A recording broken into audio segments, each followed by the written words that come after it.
Hello, my name is Sandy Adamitis, the social media director for the Page International Screenwriting Awards, and your host for the Writers Hangout, a podcast that celebrates the many stages of writing, from inspiration to the first draft, revising, getting a project made, and everything in between.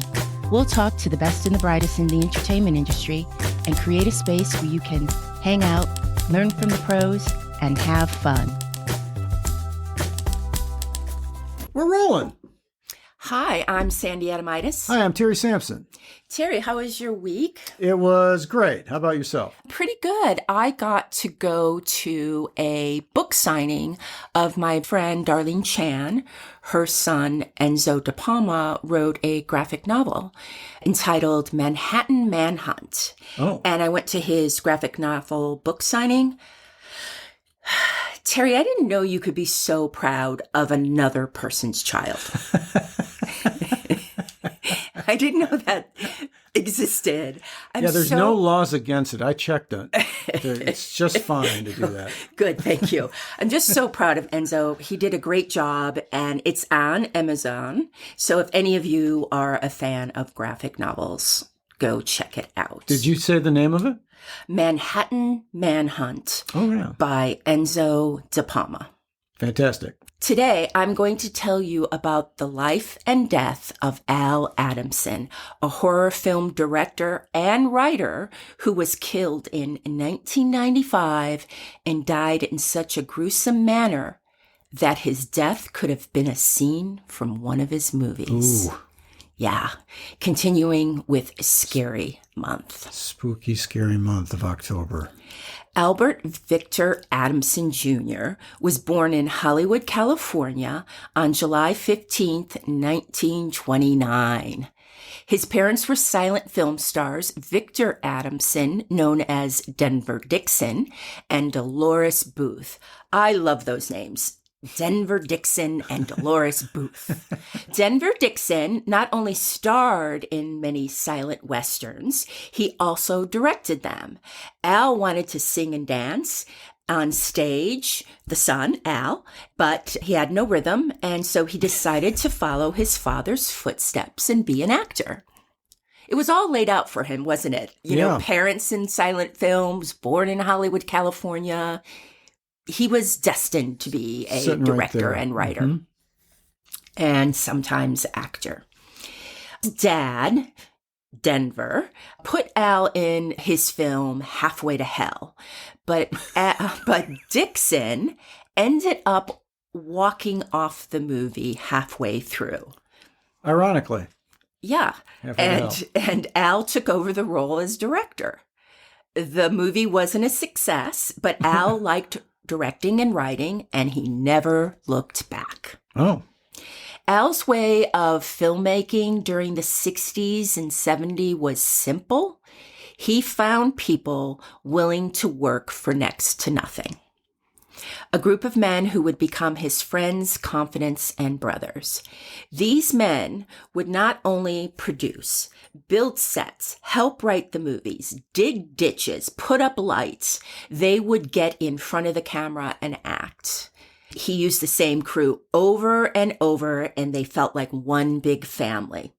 I watched the documentary Blood and Flesh about Al's life last night. These are great titles, aren't they? How late into the night did you start Dark and Fleshy? I started at about 8 o'clock last night and finished around 10. Then you didn't bother sleeping. Didn't bother sleeping. No, I loved the documentary. First of all, I love documentaries. They're just so interesting, but this was really good. And they had all the crew, they had all the guys talking about Al. And, you know, they sang his praises through the whole doc. They loved working on Al's film. They were young and they were hungry, and Al gave them opportunities to hone their crafts, albeit for very, very little pay. Has Hollywood really changed that much? I know, nothing changes. No.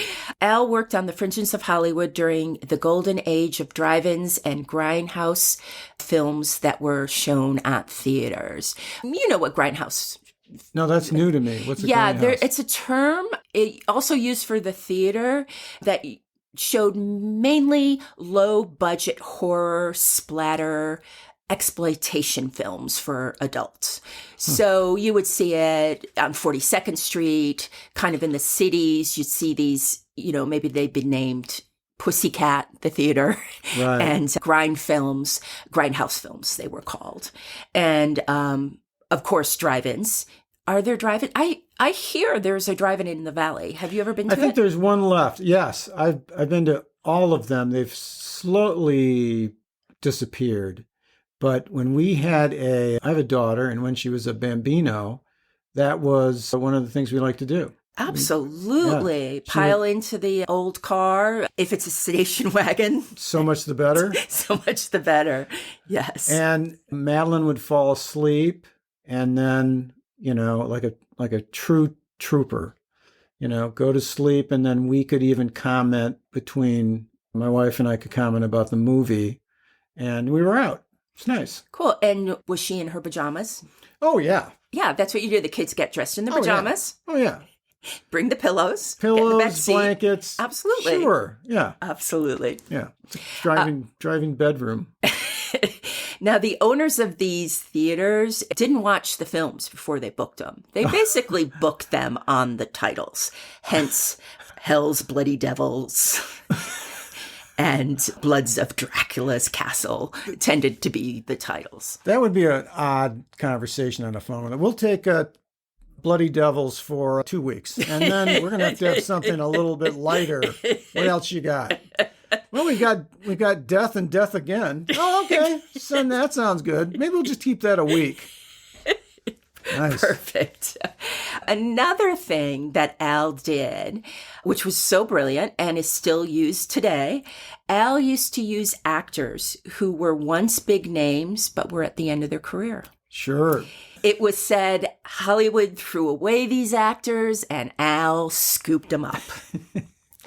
Some of the actors were John Carradine, Russ Tamblyn, and Lon Chaney Jr. Right. In the documentary, not Russ, but John and Lon, I was watching in the documentary, both heavy drinkers. And Al didn't care. It was like, do you want to lay down between scenes? Go ahead. If you can't get up, we're going to rewrite the scene where you can say your lines from the ground. He just was like, the chase scenes were in wheelbarrows. Yes. He really respected these actors, and he was getting them for a bargain price. He knew he was doing that, but on set, they were treated like kings, and everybody just loved these actors. Sure. He would shoot his movies in a week to 10 days. And as I was quoting before, he liked to use the word blood in the titles. Here are just a couple of them. Blood of Dracula's Castle, 5 Bloody Graves, Hell's Bloody Devils, Horror of the Blood? Monsters. You got it. Brain of the... Blood? Of the Ghastly Horror. I complain of the blood of the blood? Blood, blood, blood. Yes. In 1969, Al and his crew were shooting Satan's Sadists. And Al was in a coffee shop up the street, and a beautiful blonde waitress spilled a cup of coffee in Al's lap. She caught Al's eye and offered her to audition for the film. She happened to be an actress. Her name was Regina Carroll. She auditioned, got the part, and ended up marrying Al. Wow. Yeah, so sweet. He still has the coffee burns. The plot of Satan's Satanists, there was an outlaw motorcycle gang called the Satans. They roamed the desert of the Southwest and chased a young couple in the desert. Very simple. Yeah. The leader of the gang was played by Russ Tamblyn. Some of Russ's movies, 7 Brides for 7 Brothers, Peyton Place, where he was nominated for an Academy Award for Best Supporting Actor, and of course, West Side Story, made in 1961, where he portrayed Riff, the leader of the Jets. Wow. On a side note, I have to mention this. Have you noticed that Charles Manson pops up in all of these stories that we've been telling? Yes. It's as if he had an agent working for him to get his name out. And he's a producer. Yeah. So Yeah, I'm going to double check our credits to make sure his name isn't somewhere in there. Okay. This story, once again, Charles Manson pops up because they did pickup shots at Spawn Ranch. Okay. And Spawn Ranch, which is in the valley, I would say above Chatsworth, kind of in the mountains. Right. It was run by a man by the name of George Spahn, and he always rented it out to Western movies for shoots. And the Manson family also lived there. And so when they were doing pickup shots for Satanists, Charlie and the girls kind of ascended on the crew and, were like, hey, you want to do LSD? Hey, you want to mess around? Blah, blah, blah. And when discovered it was Charlie Manson, he had Charlie Manson physically removed from the set. A week later, they were arrested for Sharon Tate's murder. Wow. So that was a dodge, huh? Yeah. Because it could have been them. Yeah. Do not hang out with Charles he's a Manson. bad hang. Throughout the 70s, Al and his crew and Regina made film after film with titles like Dracula versus Frankenstein. Al was jumping on the movie monster trend. Naughty Stewardesses, because Al jumped on a softcore porn with the title Flying Stewardesses, I think it was, that was somewhat successful. And then Black Samurai, which he was copying from black exploitation films that were popular at the time. Yeah, he was grasping at anything. He took everything and just rewrote, shot, and sold it to these grindhouses and drive-in theaters. In the early 90s, Al's wife, Regina, was diagnosed with cancer and died on November 4th, 1992. She was 49 years old. What? So young. That's terrible.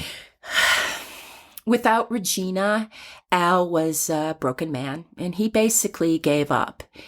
He previously had bought real estate, and so he just started to wander around the country between his properties in Nevada, Texas, and California. During the 3 years between Regina's death and Al's demise, Al became interested in UFOs.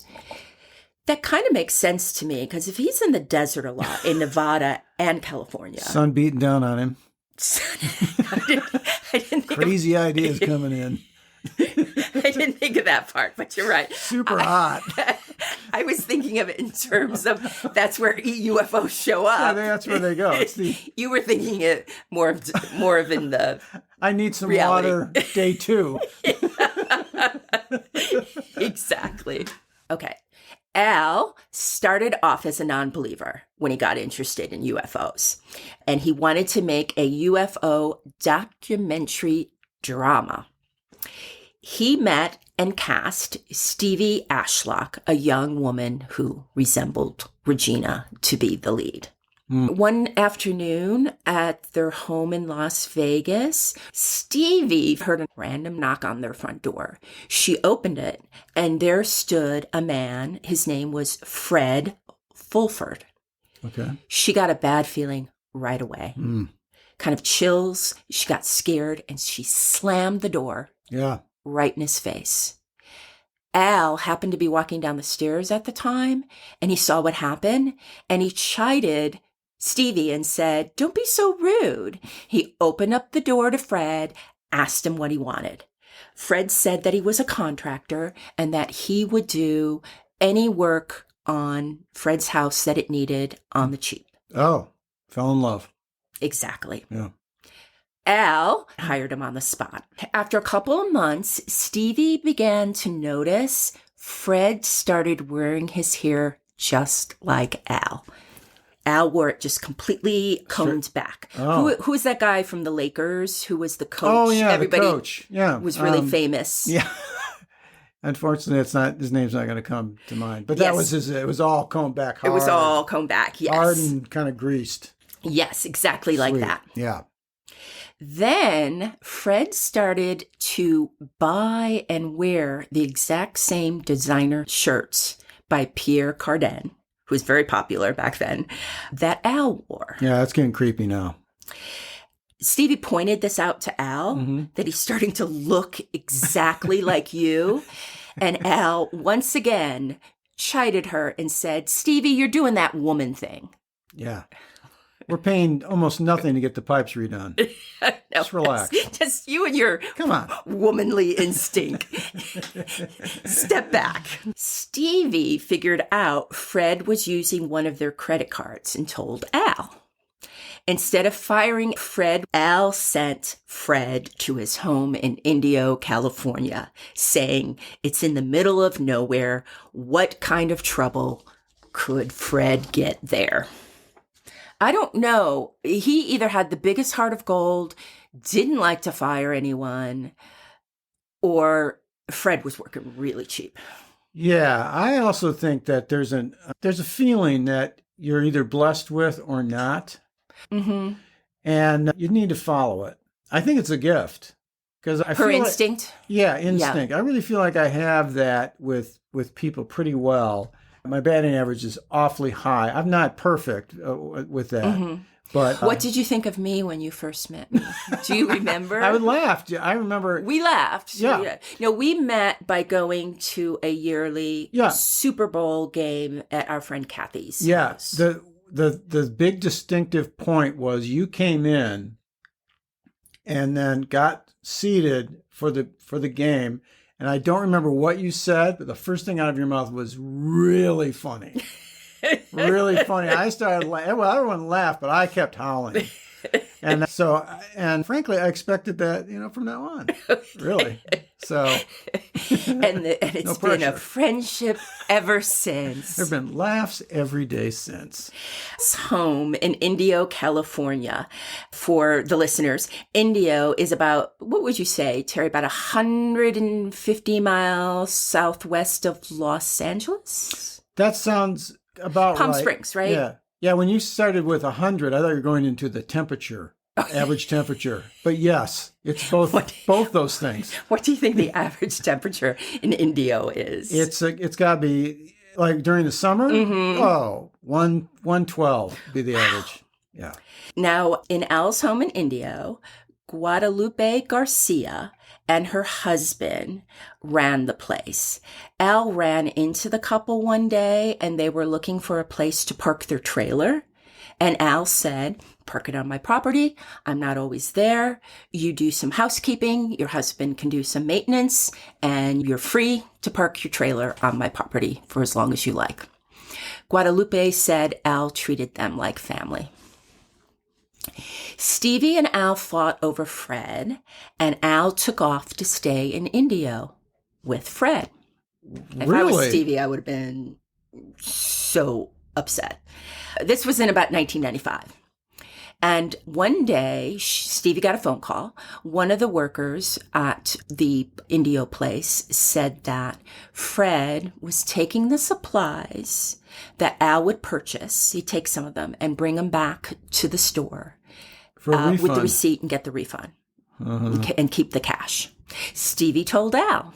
Al called his brother Ken that night and told him he was going to confront Fred. He was done. Okay. And if Fred didn't pay him back all the money, he was going to turn him into the police. Al's brother, whose name was Ken, said, don't do anything till I get there tomorrow.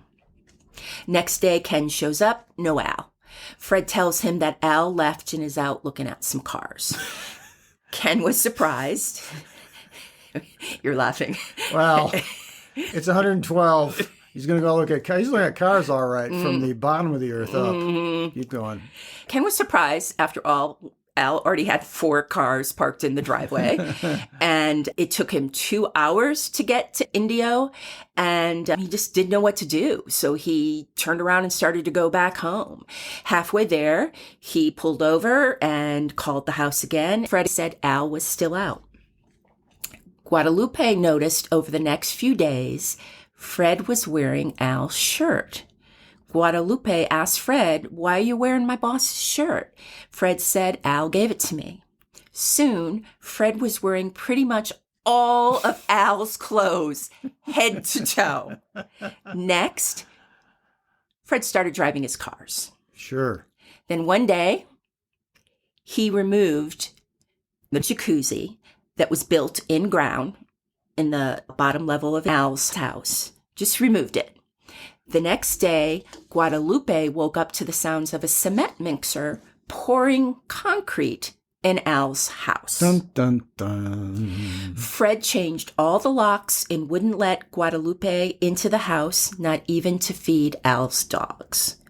Which, by the way, no one in the world thought Al would ever leave his beloved dogs behind. Fred told Guadalupe that Al was eccentric and probably found a young girl and is traveling the world. Meanwhile, Ken and Al's friends were getting really concerned and started looking for Al everywhere. But he's got properties all over the country. He's got a yacht in Hawaii. They were frustrated and confused. Guadalupe then noticed one day that Fred was starting to pack up one of Al's cars, and he phoned Ken. Ken called the police and reported his brother missing and said that he thinks Fred has something to do with it and is leaving town. The detectives came with a search warrant, and they walked around with Guadalupe.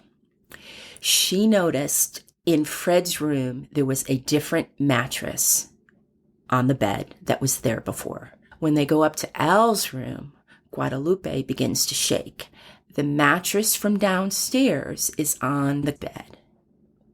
And the comforter she bought Al at Walmart is missing. They go to the lower level into the jacuzzi room. The jacuzzi is missing, and the floor is tiled over. The police begin to dig. It was really hot, and it took 6 hours. When they hit the dirt, they started to smell stuff. Really bad odor. Al's body was found wrapped up in his missing comforter. He was 66 years old when he died. Guadalupe remembers her grandmother told her, "The mortal shroud must be made with love because it will be your last." She got a little comfort from that. So I guess Al confronted Fred. Sure. Said, "I'm going to turn you into the police." Yep. Al went to sleep. Fred bludgeoned him to death and got rid of that bloody mattress, moved his old mattress up to Fred's bed, and got a new mattress for his. That's what I think went on. Yeah, he could go quietly without one until it was safe to change it. Yeah, and again, he changed the locks. He wouldn't let anybody in. He could do as he pleases in that house. The autopsy said that Al died of blunt force trauma to the head, and they thought that the weapon was likely a hammer. Yeah. The detectives found a return address on a letter sent to Fred in Al's house. It was addressed to Fred's brother in Florida.